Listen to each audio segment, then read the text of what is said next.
Assalamualaikum warahmatullahi wabarakatuh. Selamat pagi. Kami dari kelompok 8 ingin mempresentasikan lembar kerja mata kuliah kepemimpinan tentang peran pemimpin dalam pengambilan keputusan dan kebijakan organisasi. Indikator capaiannya yaitu dapat mendeskripsikan, mengelaborasi, dan mengidentifikasi peran pemimpin dalam pengambilan keputusan dan kebijakan organisasi. Terdapat soal dan jawaban di sini yang akan dijelaskan oleh teman-teman saya. Pada nomor 1 akan dijelaskan oleh Frankie Ginting. Kepada Frankie, saya persilahkan. Nomor 1, deskripsikan minimal 2 pendapat ahli tentang konsep pengambilan keputusan dan kebijakan dalam organisasi beserta rujukan. Jawabannya, yang pertama menurut Siagian dalam Hasan 2002-10, pengambilan keputusan adalah suatu pendekatan yang sistematis terhadap hakikat alternatif yang dihadapi dan mengambil tindakan yang menurut perhitungan merupakan tindakan yang paling tepat. Yang kedua, menurut De Janas dan kawan-kawan tahun 2002-19 mengemukakan bahwa pengambilan keputusan adalah suatu proses di mana beberapa kemungkinan dapat dipertimbangkan, diprioritaskan yang hasilnya dipilih berdasarkan pilihan yang jelas dari salah satu alternatif kemungkinan yang ada.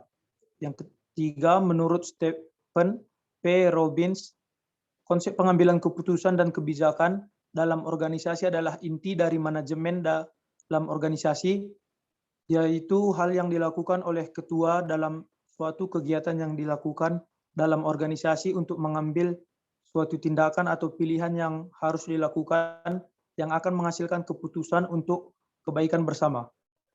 Keempat, menurut Terry, konsep pengambilan keputusan dan kebijakan dalam organisasi adalah pemilihan alternatif perilaku dari 2 alternatif atau lebih, ataupun tindakan pimpinan untuk menyelesaikan masalah yang dihadapi dalam organisasi yang dipimpinnya dengan melalui pemilihan satu di antara alternatif yang dimungkinkan. Terima kasih. Baik, untuk soal nomor 2 akan dijelaskan oleh Khaya Rahmi. Kepada Khaya Rahmi, saya persilahkan.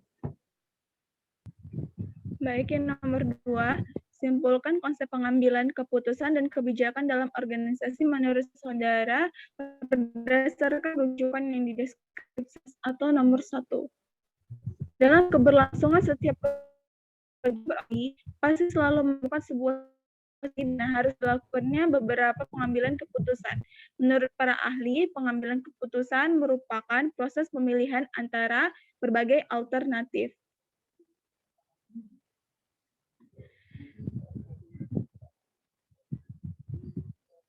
Atau Schul, Dalbeck, dan Cummings tahun 1970. Keputusan itu diambil dengan sengaja, tidak secara kebetulan, dan tidak boleh secara sembarangan. Masalahnya terlebih dahulu harus diketahui dan dirumuskan dengan jelas, sedangkan pemecahannya harus didasarkan pemilihan alternatif baik dari alternatif yang ada. Kemudian, pengambilan keputusan adalah proses mental di mana seorang manajer memperoleh dan menggunakan data dengan menanyakan hal lainnya, menggeser jawaban untuk menemukan informasi yang relevan, dan menganalisis data. Pengambilan keputusan ini merupakan pemilihan 2 alternatif atau lebih. Pengambilan keputusan perlu dilakukan karena adanya perbedaan antara harapan atau tujuan dengan hasil yang dicapai. Salah satu model pengambilan keputusan adalah the optimizing model. Model tersebut merupakan model pengambilan keputusan yang menguraikan bagaimana individu seharusnya berperilaku untuk mencapai hasil atau keluaran yang maksimal. Terima kasih. Baik, untuk soal selanjutnya akan dijelaskan oleh Amalia Anggreni. Kepada Amalia, saya persilahkan. Baik, selanjutnya adalah nomor 3. Deskripsikan peran kepemimpinan dalam pengambilan keputusan dan kebijakan dalam organisasi beserta rujukan.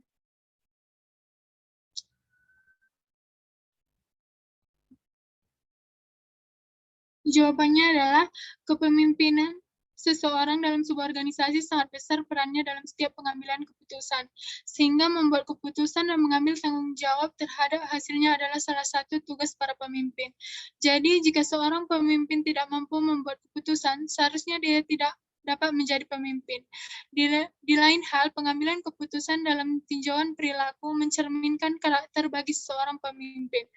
Oleh sebab itu, untuk mengetahui baik tidaknya keputusan yang diambil bukan hanya dinilai dari konsekuensi yang ditimbulkan saja, melainkan melalui berbagai pertimbangan dalam prosesnya.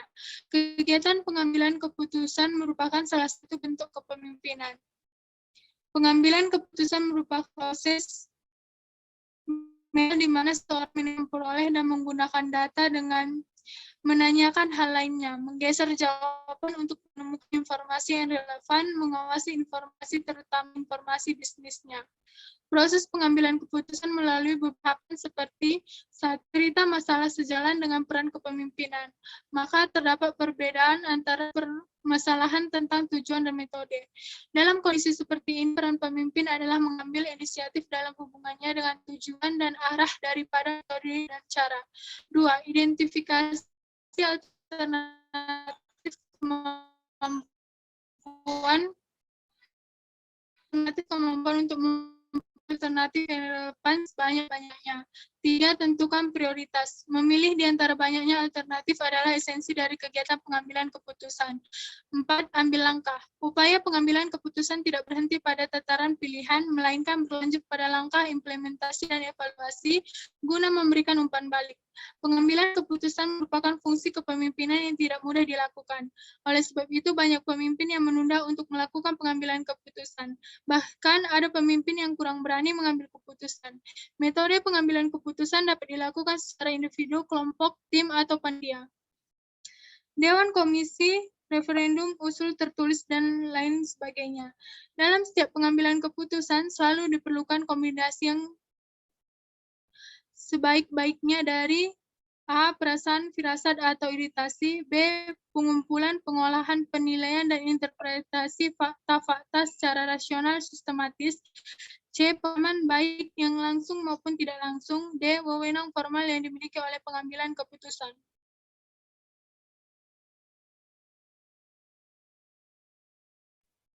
Baik, segitu saja presentasi dari kami. Jika ada kesalahan kata, mohon dimaafkan. Wassalamualaikum warahmatullahi wabarakatuh.